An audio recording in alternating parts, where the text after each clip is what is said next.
बिस्मिल्लाहिर्रहमानिर्रहीम। आज हमारा टॉपिक है विटामिन्स क्या होते हैं। बहुत ही इंपॉर्टेंट टॉपिक है क्योंकि विटामिन एज अ मेडिसन रोज़मर्रा ज़िंदगी में इस्तेमाल हो रहे हैं। बहुत सी बीमारियों का ट्रीटमेंट विटामिन से किया जा रहा है आजकल। विटामिन्स की बेसिकली दो कैटेगरी होती हैं। कुछ विटामिन जो हैं वो वाटर के अंदर सॉल्युबल हैं जिनको वाटर सॉल्युबल विटामिन बोलते हैं, और कुछ जो विटामिन हैं वो वाटर के अंदर सॉल्युबल नहीं होते जिनको हम फैट सॉल्युबल विटामिन बोलते हैं। अच्छा, जो वाटर के अंदर सॉल्युबल होंगे, अगर इनका लेवल हमारे ब्लड के अंदर ज़्यादा हो जाता है तो वो कोई नुकसान का बायस नहीं बनता। क्यों? क्योंकि ये वाटर सॉल्युबल हैं, तो ये आपके ब्लड प्लाज्मा के अंदर भी सॉल्युबल हैं, और जब इनका लेवल हाई होगा तो ये किडनी के अंदर फ़िल्टर होकर यूरिन के अंदर एक्सक्रीट आउट हो जाएंगे। इसलिए इनका लेवल हाई हो जाना कोई टॉक्सिसिटी काज नहीं करता। लेकिन जो फैट सॉल्युबल विटामिन है, ये आपके यूरिन के अंदर एक्सक्रीट आउट नहीं हो सकते, फ़िल्टर नहीं हो सकते, इसलिए इनका लेवल हाई हो जाना भी टॉक्सिसिटी है। इनका लेवल हाई हो जाना कोई टॉक्सिसिटी नहीं है। हाँ, इनका लेवल अगर लो हो जाए तो तब डिजीज़ेज़ हो सकती है। तो जो फैट सॉल्युबल विटामिन है, इसके अंदर 4 विटामिन्स आते हैं: विटामिन ए, डी, ई और विटामिन के। ठीक है। इसके अलावा बाकी जितने भी विटामिन हैं वो वाटर सॉल्युबल में आते हैं। वाटर सॉल्युबल की 2 मेन कैटेगरीज़ हैं। एक होती हैं कम्प्लेक्स फॉर्म में, बी कम्प्लेक्स, जिसके अंदर विटामिन B9, B12, B6, 1, 2, 3 यानी सारे विटामिन बी वाली कैटेगरी आती है।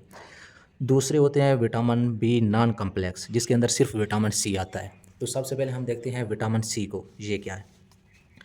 विटामिन सी दरअसल इसको हम बोलते हैं अस्कॉर्बिक एसिड है। ठीक है। ये इस विटामिन सी की अपना एक्टिव फॉर्म भी है। सबसे पहले हमें पता होना चाहिए कि विटामिन की कौन सी एक्टिव फॉर्म है और ये कौन से काम करता है और इसकी डेफिशिएंसी से कौन सी बीमारी हो सकती है। तो हमें पता है कि विटामिन सी जो है ये फंक्शनल फॉर्म इसकी अस्कॉर्बिक एसिड है। ठीक है। और ये विटामिन सी कहाँ से हासिल होता है? तो जो हम ग्लूकोज़ खाते हैं तो ये ग्लूकोज़ शंट पाथवे से गुजर के ये अस्कॉर्बिक एसिड यानी विटामिन सी बना देता है। ठीक है। और ये विटामिन सी और विटामिन ई ये आपस में मिलके एज अ एंटीऑक्सीडेंट काम करते हैं हमारे बॉडी के अंदर। लेकिन विटामिन सी का जो मेन फंक्शन है वो है एज अ कोएंजाइम काम करना। ठीक है। ये कौन से रिएक्शन के अंदर कोएंजाइम के तौर पे काम करता है? ये हमारे बॉडी के अंदर जो हाइड्रॉक्सिलेशन रिएक्शन हो रहे हैं ये उनके अंदर एज अ कोएंजाइम काम करता है। कौन से रिएक्शन हाइड्रॉक्सिलेशन रिएक्शन है? अगर आप कोलेजन सिंथेसिस आपको याद हो तो कोलेजन सिंथेसिस के अंदर हाइड्रॉक्सिलेशन रिएक्शन हो रहा था। इसी तरह कैटिकोज अमाइन के अंदर भी हाइड्रॉक्सिलेशन रिएक्शन हो रहे थे। ठीक है। कोलेजन का आपको फार्मूला याद है ना? ठीक है। और क्या था कि कोलेजन के अंदर जो था एक ग्लाइसिन था, उस ग्लाइसिन के साथ कोई एक्स अमीनो एसिड है और कोई वाई अमीनो एसिड है। एक्स की जगह कोई प्रोलीन होता है या लाइसिन, लेकिन उसकी हाइड्रॉक्सिलेशन होती है हाइड्रॉक्सी प्रोलीन और हाइड्रॉक्सी लाइसिन की फॉर्म में। तो प्रोलीन कन्वर्ट होता है हाइड्रॉक्सी प्रोलीन में, यानी OH की एडिशन हुई है। ठीक है। और लाइसिन कन्वर्ट होता है हाइड्रॉक्सी लाइसिन में। तो ये OH की एडिशन को हम क्या बोलते हैं? हाइड्रॉक्सिलेशन। ठीक है। इसी तरह अगर आप देखें कैटिकोज अमाइन के अंदर आपका जो डोपामीन की फॉर्मेशन है, डोपामीन कन्वर्ट होता है एपिनेफ्रिन और नॉर एपिनेफ्रिन में, इसके अंदर भी OH ऐड हो रहा है। तो ये हाइड्रॉक्सिलेशन रिएक्शन है। जो हमारे बॉडी के अंदर जितने भी हाइड्रॉक्सिलेशन रिएक्शन हो रहे हैं, ये प्रोलीन और लाइसिन की हाइड्रॉक्सिलेशन या डोपामीन की हाइड्रॉक्सिलेशन, ये सारे के सारे रिएक्शन इनके अंदर जो एज अ कोएंजाइम काम कर रहा है वो आपका विटामिन सी है। ठीक है। मैं अगर मज़ीद इसकी वज़ाहत करूँ कि vitamin C as a coenzyme काम कैसे करता है, आपको पता है कि इसके अंदर जब हाइड्रॉक्सिलेशन होती है तो इसके अंदर एंजाइम होता है हाइड्रॉक्सिलेज। तो इस हाइड्रॉक्सिलेज को एक्टिव करने के लिए विटामिन सी का काम है। वैसे भी विटामिन सी का एक और काम भी है कि इसको एक्टिव किस तरह रखता है। इस हाइड्रॉक्सिलेज एंजाइम के अंदर एक ग्रुप होता है हीम ग्रुप। हाइड्रॉक्सिलेज एंजाइम में ये अगर हाइड्रॉक्सिलेज एंजाइम के आप स्ट्रक्चर देखें तो इसके अंदर हीम ग्रुप होता है। हीम के सेंटर में क्या होता है? आयरन। आयरन कौन सा? Fe2 पॉजिटिव वाला। तो ये Fe2 पॉजिटिव यानी फेरिक आयरन को कांस्टेंट रखने के लिए विटामिन सी का किरदार है। विटामिन सी क्या करता है? इस आयरन को फेरिक फॉर्म में रखता है और साथ साथ ये हमारे जो अब्जॉर्प्शन के दौरान जो Fe3 पॉजिटिव आयरन होती है, जो हमारी फूड के अंदर डाइजेशन के दौरान Fe3 पॉजिटिव की फॉर्म में आयरन अब्जॉर्ब होती है, लेकिन ये विटामिन सी Fe3 पॉजिटिव को Fe2 पॉजिटिव में कन्वर्ट कर देता है। और Fe2 पॉजिटिव जो है हीम ग्रुप का हिस्सा है। हीम जो है हाइड्रॉक्सिलेज का हिस्सा है। हाइड्रॉक्सिलेज जो है वो इस हाइड्रॉक्सिलेशन रिएक्शन के अंदर इस्तेमाल हो रहा है एंजाइम के तौर। ठीक है। लेकिन अगर इस विटामिन सी की कमी हो जाए तो क्या होगा? विटामिन सी की कमी से आपका जो Fe2 पॉजिटिव है इसकी कमी हो जाएगी। अगर इसकी कमी हो जाए Fe2 पॉजिटिव की, तो ना सिर्फ हाइड्रॉक्सिलेशन रिएक्शन रुक जाएंगे, बल्कि उसके साथ अगर आप देखें आरबीसीज़ के अंदर हीमोग्लोबिन होती है। हीमोग्लोबिन का सेंटर एटम क्या है? आयरन। हीमोग्लोबिन के अंदर जब आयरन की कमी होगी तो इससे अनीमिया होगा, जिसको हम माइक्रोसिटिक अनीमिया बोलते हैं। माइक्रोसिटिक अनीमिया, खून की कमी हो जाएगी। ठीक है। उसके अलावा अगर विटामिन सी की कमी हो जाए तो इससे एक बीमारी होती है स्कर्वी, बहुत ही एक फेमस डिजीज़ है स्कर्वी, ठीक है। ये आपके मसूड़ों की बीमारी है, आपके मसूड़ों से आपके दांतों के जो मसूड़े हैं उससे खून रसना शुरू हो जाता है, उनके अंदर सूजन हो जाती है, ठीक है। ये विटामिन सी की जो स्कर्वी है उसकी अलामत होती है। अच्छा, अब हम चलते हैं विटामिन सी इतना ही है बस, ठीक है। अब हम चलते हैं विटामिन बी की तरफ। बी कम्प्लेक्स फॉर्म में होता है, ठीक है। इसके ना कुछ 3 मेन कैटेगरी बताई हुई हैं, हीमेटोपोएटिक, अदर्स और एनर्जी रिलीजन, ठीक हो गया। जो है हीमेटोपोएटिक, लफ्ज़ हीम का मतलब होता है हीमोग्लोबिन, हीमोग्लोबिन से निकला है। इसका मतलब है ये हीमोग्लोबिन के रिलेटेड है। हीमोग्लोबिन आरबीसीज़ के अंदर होती है। तो ये आरबीसीज़ रेड ब्लड सेल के रिलेटेड हैं दोनों विटामिन, विटामिन बी9 और विटामिन बी12। जो विटामिन बी9 है ये क्या है? सबसे पहले ये हासिल कहाँ से होता है हमारे बॉडी के अंदर?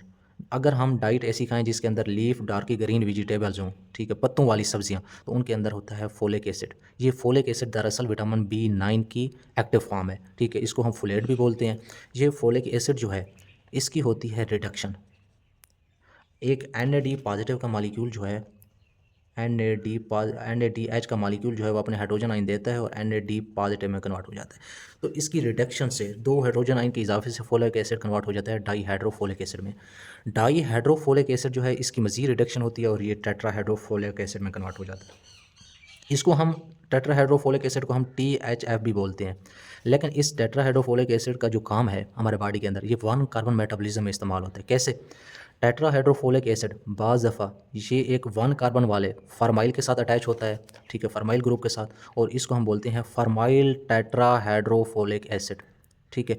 और ये टेट्राहाइड्रोफोलिक एसिड जो फार्माइल वाला है ये पुरीन सिंथेसिस के अंदर इस्तेमाल होता है। इसी तरह टेट्राहाइड्रोफोलिक एसिड जो है ये क्योंकि 1 कार्बन मेटाबॉलिज्म के अंदर इसका मेन काम है, तो ये मेथिलीन के साथ मिलता है और मेथिलीन टेट्राहाइड्रोफोलिक एसिड बनाता है जो कि आपके टीएमपी सिंथेसिस में इस्तेमाल होता है, ठीक है। अगर आप देखें टीएमपी सिंथेसिस क्या है, तो टीएमपी दरअसल है ये थाइमिडीन मोनोफॉस्फेट का मैंने लिखा हुआ है, थाइमिडीन मोनोफॉस्फेट के सिंथेसिस में इस्तेमाल होता है।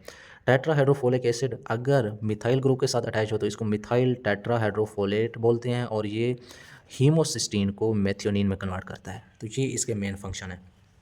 इन तीनों फंक्शन के अंदर आप देखें, चाहे फॉर्माइल था, चाहे मिथाइलिन था या मिथाइल था, इनके अंदर ये सारे के सारे 1 कार्बन वाले मेटाबॉलिज्म है। तो इसका मतलब है जो हमारा टेट्राहाइड्रोफोलिक एसिड है जिसको हम विटामिन बी9 की एक्टिव फॉर्म कह रहे हैं, ये आपके 1 कार्बन मेटाबॉलिज्म के अंदर इस्तेमाल होता है, ठीक है। लेकिन इस 1 कार्बन मेटाबॉलिज्म के अंदर आप देखें प्यूरिन सिंथेसिस हो रही है, यानी एडिनिन, गवानिन, साइटोसिन, न्यूक्लियोटाइड के मालिक्यूल बन रहे हैं और टीएमपी बन रहा है, ह्यूमोसिस्टीन मेथियोनिन में कन्वर्ट हो रहा है। तो ये चीज़ों की सिंथेसिस ये ज़्यादातर हो रही है सेल डिवीजन के अंदर। सेल डिवीजन कहाँ हो रही होती है? जब हमारा बॉडी ग्रो कर रहा होता है तो इसकी ज़्यादा ज़रूरत होती है क्योंकि इन चीज़ों का बनना होता है। लेकिन अगर कोई प्रेग्नेंट वूमेन है तो उसके अंदर बेबी की डिवीजन ज़्यादा हो रही है तो उसके अंदर भी ये विटामिन बी9 की ज़्यादा ज़रूरत होती है, ठीक है। अगर मैं कहूँ कि जो प्रेगनेंसी है, ड्यूरिंग प्रेगनेंसी इसकी ज़्यादा ज़रूरत होती है, लेकिन ड्यूरिंग प्रेगनेंसी इसकी अगर डेफिशिएंसी हो जाए तो जो बेबी है उसके अंदर न्यूरल ट्यूब डिफेक्ट आ जाता है, ठीक है। न्यूरल ट्यूब डिफेक्ट क्या है? जो स्पाइनल कार्ड है वो 2 हिस्सों में तकसीम हो जाता है। स्पाइनल कार्ड के अंदर 33 वर्टिब्राe होती हैं, वो आपस में मिल नहीं सकती, इसको बोलते हैं स्पिना बिफिडा। बाई का मतलब है 2, फीडा का मतलब है तकसीम हो जाना। स्पाइनल कार्ड का 2 हिस्सों में तकसीम हो जाना, या बाज़ दफ़ा होती है इंसफेलोपैथी होता है, इंसफेली होता है, ठीक है। ये इसके अंदर आपका जो ब्रेन है बच्चे का वो उसकी जो खोपड़ी है उसका साइज़ बढ़ जाता है, ठीक है। लेकिन प्रेग्नेंट वूमेन को बहुत ज़्यादा ताकीद की जाती है कि वो प्रेगनेंसी के पहले हफ्ते में विटामिन बी9 लाजमी इस्तेमाल करें। उसके अलावा पहले ट्राइमेस्टर यानी पहले 3 महीनों के अंदर विटामिन बी9 ये बार बार प्रेग्नेंट वूमेन को इस्तेमाल करने का कहा जाता है, ठीक है। अगर एक अडल्ट के अंदर इसकी डेफिशिएंसी हो जाए विटामिन बी9 की तो उससे होता है न्यूट्रिशनल एनीमिया। एनीमिया क्या है? हमारे ब्लड के अंदर अगर हीमोग्लोबिन का लेवल लो हो गया है तो हीमोग्लोबिन का काम है ऑक्सीजन की ट्रांसपोर्ट करना। अगर ऑक्सीजन की ट्रांसपोर्ट नहीं हो रही, ऑक्सीजन की कमी को हम अनीमिया बोलते हैं, due to low of haemoglobin. चाहे हीमोग्लोबिन के अंदर कोई ना कोई म्यूटेशन हो गई है या हीमोग्लोबिन की मिकदार कम हो गई, वो अलग बात है। लेकिन अगर ये अनीमिया न्यूट्रिशन की वजह से हो तो इसको न्यूट्रिशनल अनीमिया बोलते हैं। तो ये न्यूट्रिशन अनीमिया जो है ये 3 किस्म की होती है। बाज़ दफ़ा क्या होता है, इसके अंदर हीमोग्लोबिन जो है उसका साइज़ नॉर्मल रहता है, ठीक है, लेकिन वो सही काम कर नहीं रही होती। ये साइज़ की बेस पे ना इसके 3 इकसाम हैं। अगर आपके आरबीसीज जो हैं उसका जो साइज़ है वो नॉर्मल रहा है, मैक्रो एमसीवी इसके साइज़ को बोलते हैं, ठीक है। एमसीवी अगर 80 to 100 रहा है, ठीक है, तो इसका मतलब है कि जो आरबीसीज़ हैं इनका साइज़ नॉर्मल है, क्योंकि ये साइज़ जो है ये नॉर्मल काउंट किया जाता है, तो इसको बोलते हैं नॉर्मोसिटिक। ठीक है, आरबीसीज़ का साइज़ नॉर्मल है लेकिन फिर भी वो अपना काम कर नहीं रहे, तो इसको हम नॉर्मोसिटिक एनीमिया बोलते हैं। लेकिन बाज़ दफ़ा क्या होता है कि आरबीसीज़ का जो साइज़ है वो 80 से 100 से इबाव हो जाता है, एमसीवी का साइज़ जो है वो बढ़ जाता है, ठीक है, 100 से। तो इसको हम बोलते हैं कि उनका साइज़ बढ़ जाना, ये मैक्रोसिटिक एनीमिया, मैक्रो का मतलब है बड़े हो जाना। लेकिन अगर इनका साइज़ कम हो जाए तो इसको हम माइक्रोसिटिक एनीमिया बोलते हैं, ठीक है। जो मैक्रोसिटिक एनीमिया और माइक्रोसिटिक एनीमिया में ये फ़र्क है, इनका साइज़ कम होता है due to iron deficiency, Fe2 positive की डेफिशिएंसी की वजह से। लेकिन अगर विटामिन B9 या B12 की कमी हो जाए तो उससे जो होता है वो मैक्रोसिटिक एनीमिया होता है, ठीक है। तो ये आपने याद रखना है कि विटामिन B9 की कमी से मैक्रोसिटिक एनीमिया होता है। बाकी तो मैंने वैसे आपको समझाने के लिए बताया है, ठीक है। ये है विटामिन B9। अब हम देखते हैं विटामिन B12 क्या है। विटामिन B12 की स्टोरी अगर देखें तो विटामिन B12 की अब्जॉर्प्शन से हम देखते हैं। हमने कोई रेड मीट, फिश या सीरल्स या एग वगैरह खाए जो स्टमक के अंदर है। स्टमक के सेल थे गैस्ट्रिक पेरेटल सेल्स, उन्होंने इंट्रिंसिक फैक्टर रिलीज़ किया। इंट्रिंसिक फैक्टर ने विटामिन B12 की अब्जॉर्प्शन करानी है। तो एक तो विटामिन B12 की अब्जॉर्प्शन होती है इंट्रिंसिक फैक्टर के ज़रिए। इंट्रिंसिक फैक्टर का काम है विटामिन B12 की अब्जॉर्प्शन कराना। और बाज़ दफ़ा स्मॉल इंटेस्टाइन या लार्ज इंटेस्टाइन के अंदर बैक्टीरिया होते हैं माइक्रोबियोटा, ये भी विटामिन B12 की प्रोडक्शन करके अब्जॉर्प्शन करा रहे होते हैं। ये विटामिन B12 जब एक दफ़ा अब्ज़ॉर्ब हो गया तो इसको अब एक ट्रांसकोबैलन एक होती है प्रोटीन, उसने इसकी ट्रांसफ़र करानी है ब्लड के अंदर, इसको लोकोमोशन करानी है। तो ये ट्रांसकोबैलन इसको अपने अंदर लेके इसकी ट्रांसमोशन करा रही है, अपना ट्रांसफ़र करा रही है।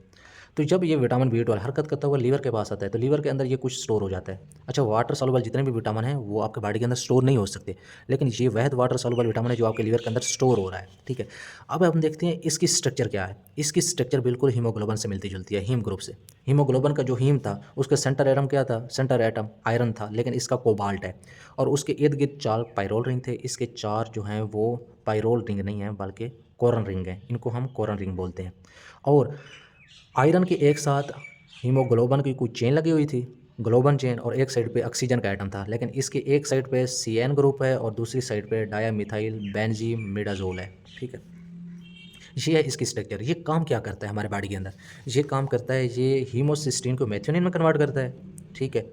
और ये फ्री फैटी एसिड और अमाइनो एसिड जो हैं ये कन्वर्ट होते हैं मिथाइल मेलानाइल को ए के अंदर, ठीक है। और मिथाइल मेलानाइल को ए को ये विटामिन B12 सक्सिनाइल को ए में कन्वर्ट करता है। तो ये विटामिन B12 का काम है इस रिएक्शन के अंदर एज अ कोएंजाइम काम करना और इस रिएक्शन के अंदर एज अ कोएंजाइम काम करना। लेकिन आपने देखा है जो हीमोसिस्टीन मेथियोनिन में कन्वर्ट हो रही है, ये हीमोसिस्टीन मेथियोनिन में, ये तो विटामिन B9 कर रहा है। तो मसला क्या है? मसला ये, जब vitamin B9 as a folate ये कन्वर्ट होता है एन मिथाइल फोलेट में, ये मैंने आपको बताया कि ये एन मिथाइल फोलेट में कन्वर्ट होता है और ये अपना मिथाइल ग्रुप देता है हीमोसिस्टीन को और मेथियोनिन में कन्वर्ट करता है। तो ये एन मिथाइल फोलेट ने अपना मिथाइल ग्रुप दिया है, लेकिन इस time as a coenzyme vitamin B12 काम करता है। बाज़ दफ़ा क्या होता है, विटामिन B12 की हो जाती है कमी। अगर विटामिन B12 की कमी हो जाए तो उससे आपका एन मिथाइल फोलेट तो बन रहा है ना, लेकिन एन मिथाइल फोलेट जो है ये वापस नहीं बन सकता, फोलेट नहीं बन सकता, बल्कि ये एन मिथाइल फोलेट जब एक दफ़ा बन जाता है तो इसकी जो है हमारे आरबीसीज़ के अंदर अकोमोलेशन शुरू हो जाती है। आरबीसीज़ के अंदर अगर एन मिथाइल फोलेट बढ़ जाए तो आरबीसीज़ का साइज़ बढ़ जाएगा। जब आरबीसीज़ का साइज़ बढ़ जाएगा तो आरबीसीज़ के साइज़ के बढ़ जाने को हम बोलते हैं मैक्रोसिटिक अनीमिया, या इसको हम मेगा ब्लास्टिक अनीमिया भी बोलते हैं, ठीक है। ये विटामिन B12 की डेफिशिएंसी से हुआ। हाँ, अगर विटामिन B12 की डेफिशिएंसी होगी एक तो मेगा ब्लास्टिक एनीमिया होगा। दूसरा, ये जो फ्री फैटी एसिड और अमीनो एसिड की कन्वर्जन हो रही थी तो ये फ्री फैटी एसिड का लेवल बढ़ जाएगा। अगर ये फ्री फैटी एसिड आपके न्यूरॉन के अंदर ज़ख़ीरा होना शुरू हो गया तो न्यूरोपैथी हो जाएगी, ठीक है। अब हम पता ही कैसे चलेगा कि विटामिन B12 जो है हमारे बॉडी के अंदर कम हो गया है।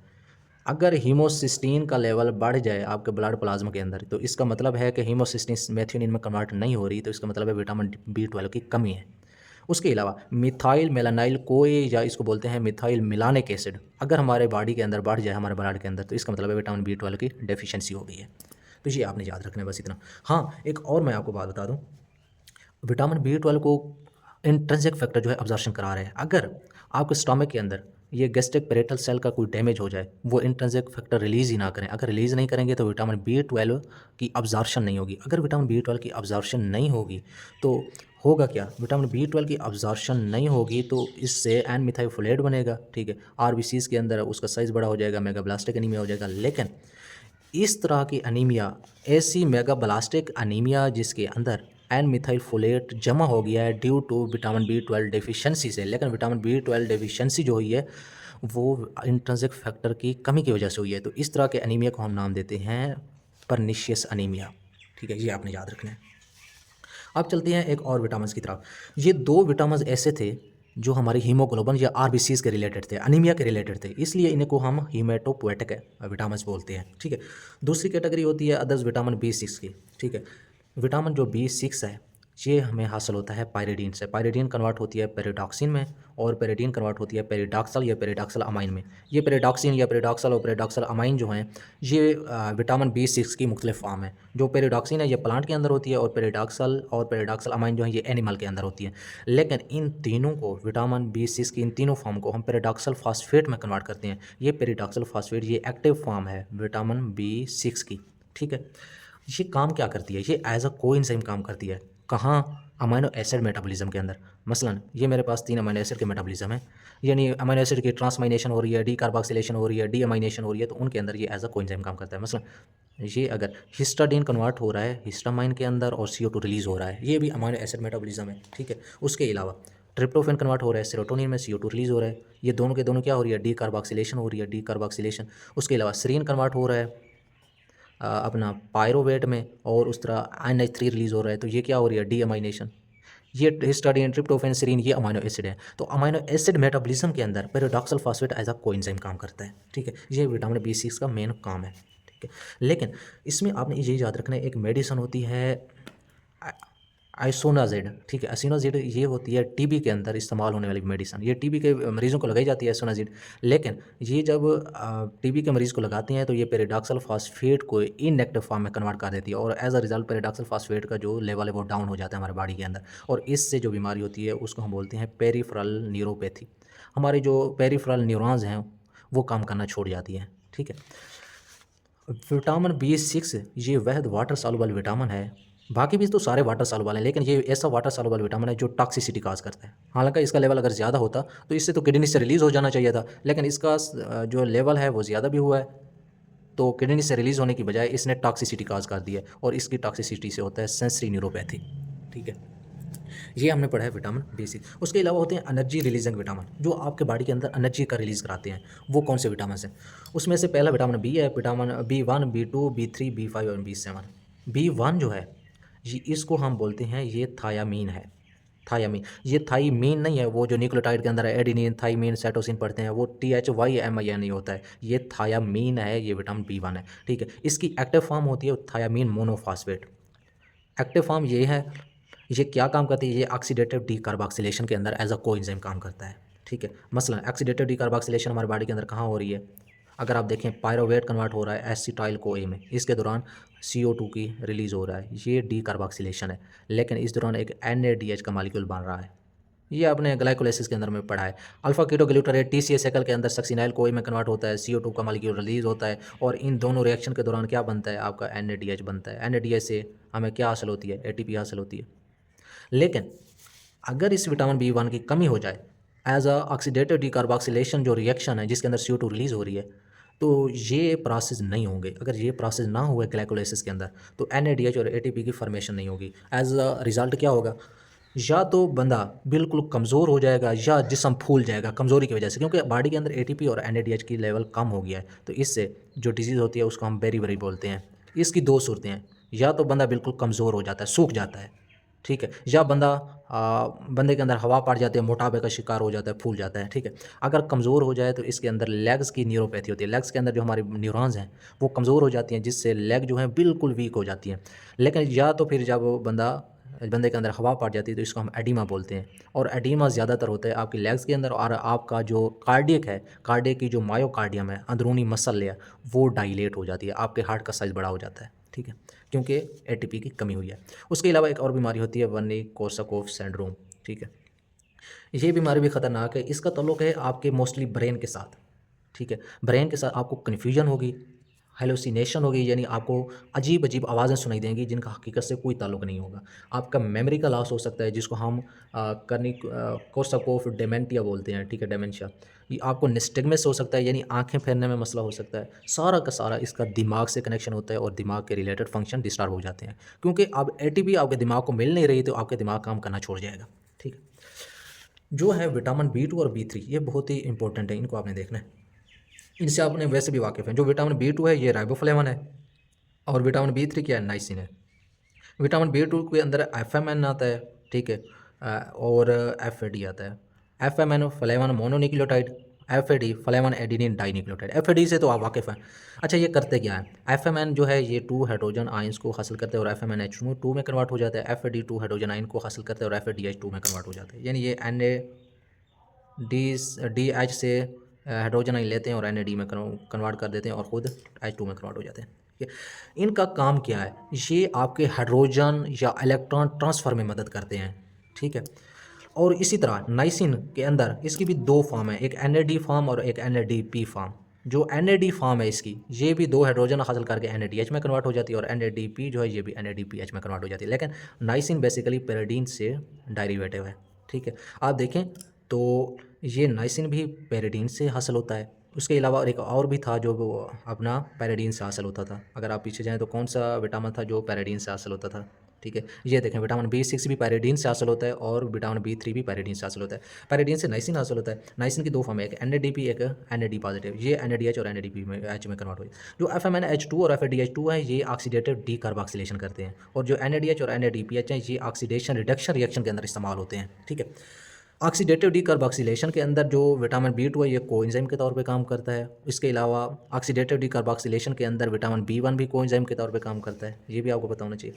हाँ, ऑक्सीडेटिव डीकार्बोक्सिलेशन के अंदर अगर इस विटामिन B2 की कमी हो जाए तो ऑक्सीडेटिव डीकार्बोक्सिलेशन का अमल रुक जाएगा। आपके बॉडी के अंदर NADH डीकार्बोक्सिलेशन हो रही है, मुख्तलिफ तरह के प्रोसेस हो रहे हैं डीकार्बोक्सिलेशन के। अगर इसका लेवल लो हो जाए तो ये अमल रुक जाएगा, और इससे जो डिजीज़ होती हैं वो कैलेरियोसिस होता है, आपके जो लिप्स हैं वो रेडनेस शो करते हैं, स्किन के अंदर मसला हो जाता है, और आपकी जो टांग है उसके अंदर सूजन हो जाती है, जिसको हम ग्लोसाइटिस बोलते हैं। ठीक है, उसके अलावा अगर ऑक्सीडेशन रिडक्शन रिएक्शन नहीं होंगे विटामिन B3 की कमी की वजह से, अगर विटामिन B3 का लेवल डाउन हो जाए तो इससे एक बीमारी होती है प्लेगरा। ठीक है, ये प्लेगरा जो है ऐसी डिजीज़ है जिसके अंदर 3 आपके बड़े सिस्टम ख़राब हो जाते हैं। सेंट्रल नर्वस सिस्टम ख़राब हो जाता है, आपके जो है डाइजेस्टिव सिस्टम ख़राब हो जाता है आपका, इसके अलावा स्किन ख़राब हो जाती है। ठीक है, और इसको हम ना 3Ds से शो करते हैं इस बीमारी को। 3Ds में से 3D का क्या मतलब होता है, यानी इसके अंदर 3Ds वाली बीमारियां होती हैं। वो कौन सी हैं 3Ds वाली? एक डी से मुराद है डेमेंशिया, यानी स्किन की बीमारी डेमेंटिया। ठीक है, डाइजेस्टिव सिस्टम के लिए डायरिया, और सेंट्रल नर्वस सिस्टम के लिए डिमेंटिया। डिमेंशिया, डायरिया और डर्माटाइटिस। ठीक है, 3D वाली साइंस सिस्टम ये शो हो जाती हैं। ठीक है, उसके अलावा इसके अंदर हार्ट नेप डिजीज़ भी शो हो जाती है। ठीक है, मुख्तलिफ तरह की डिजीज़ प्लेग्रा में आ जाती है। अच्छा, इस विटामिन B3 का एक और काम है आपका, ये है एडिपोज टिश्यू। इस एडिपोज टिश्यू के अंदर एक लाइपेज एंजाइम होता है। वो लाइपेज एंजाइम क्या करता है, इस एडिपोज टिश्यू के अंदर TAG का ज़ख़ीरा है। TAG को ये तोड़ता है फ्री फैटी एसिड में और साथ में ग्लिसरॉल में। लेकिन फिर फ्री फैटी एसिड जो है आपके ब्लड के अंदर आ जाते हैं, लीवर के अंदर आ जाते हैं। लीवर के अंदर ये फ्री फैटी एसिड जो हैं ये मिलते हैं VLDL के साथ, और VLDL के साथ ये मिल के, ये फ्री फैटी एसिड VLDL के साथ मिल के ये दोबारा ये मिलते हैं ग्लिसरॉल के साथ दोबारा, और ट्राइएसाइल ग्लिसरॉल बना देते हैं। ट्राइएसाइल ग्लिसरॉल जो है ये दोबारा VLDL के साथ मिलता है और ये नतीजे के तौर पे LDL बना देते हैं। ठीक है, LDL के अंदर कोलेस्ट्रॉल का लेवल ज़्यादा होता है। जब LDL ज़्यादा बनेगा तो कोलेस्ट्रॉल ज़्यादा बनेगा। लेकिन इस दौरान आपका विटामिन B3 क्या काम करता है? B3 जो है इस लाइपेज एंजाइम के ऊपर नेगेटिव इफेक्ट डालता है। B3 इसके ऊपर नेगेटिव इफेक्ट डालता है। जब विटामिन B3 की कमी होगी तो ये लाइपेज एंजाइम काम नहीं करेगा। लाइपेज एंजाइम काम नहीं करेगा तो फ्री फैटी एसिड का लेवल लो हो जाएगा, ये लीवर के अंदर नहीं आएंगे, और ट्राइएसाइल ग्लिसरॉल नहीं बनेगा, इससे LDL नहीं बनेगा और कोलेस्ट्रॉल का लेवल कम हो जाएगा। कोलेस्ट्रॉल का लेवल आपके अंदर हार्ट अटैक का बायस बन रहा है। तो इसका मतलब है B3 जो है ये आपके बॉडी के लिए इतना फ़ायदेमंद है कि ये लाइपेज एंजाइम को इनएक्टिव करके आपके कोलेस्ट्रॉल लेवल को डाउन करता है। अब चलते हैं विटामिन B5 की तरफ। विटामिन B5 की जो एक्टिव फॉर्म है वो पेंटाथोनिक एसिड है। ये इतना इंपॉर्टेंट नहीं है, इसका काम है असाइल कैरियर। राइबोफ्लेविन और नाइसिन का काम था इलेक्ट्रॉन ट्रांसफ़र। पेंटाथोनिक एसिड का काम है असाइल कैरियर। ठीक है, असाइल एक ग्रुप होता है। ये असाइल कैरियर के तौर पे ये as a component of coenzyme का हिस्सा है। कोएंजाइम कौन से हैं? एसिटाइल कोए, सक्सिनाइल कोए, और फैटी एसाइल को ए, ये एसाइल को ए का हिस्सा है पेंटाथोनिक एसिड। उसके अलावा ये पेंटाथोनिक एसिड कंपोनेंट है फैटी एसिड सिंथेज एंजाइम का। ठीक है, बस इतना इसके बारे में याद रखना, ये इतना इंपॉर्टेंट नहीं है, इसकी डेफिशिएंसी से कोई बीमारी भी नहीं होती खास।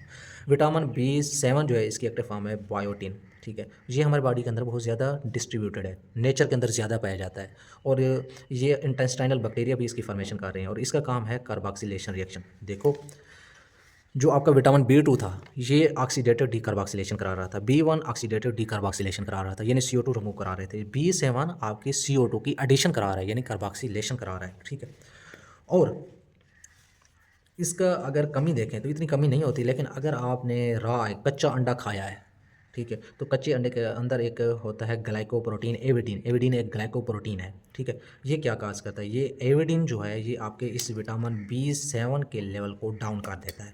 जब विटामिन B7 का लेवल डाउन हो जाएगा बहुत ज़्यादा, तो उससे आपकी डर्माइटिस यानी स्किन की बीमारी, हेयर लॉस हो सकता है, नोजिया हो सकता है, और लॉस ऑफ एपिटाइट हो सकता है। रॉ एग के अंदर एक बैक्टीरिया होता है साल्मोनेला एंटेरिका। अगर उस साल्मोनेला एंटेरिका ने आपके बॉडी के अंदर एक बीमारी काज कर दी साल्मोनेलोसिस, तो ये साल्मोनेलोसिस बहुत ही डेंजरस डिजीज़ है। ठीक है, तो इसका मतलब है कच्चा अंडा नहीं खाना चाहिए। कच्चे अंडे से आपको विटामिन B7 की कमी भी हो सकती है और साल्मोनेलोसिस भी हो सकता है। ये विटामिन जो थे ये सारे के सारे वाटर सॉल्युबल विटामिन थे। अगला हमारा स्टेप हो गया फैट सॉल्युबल विटामिन क्या होते हैं।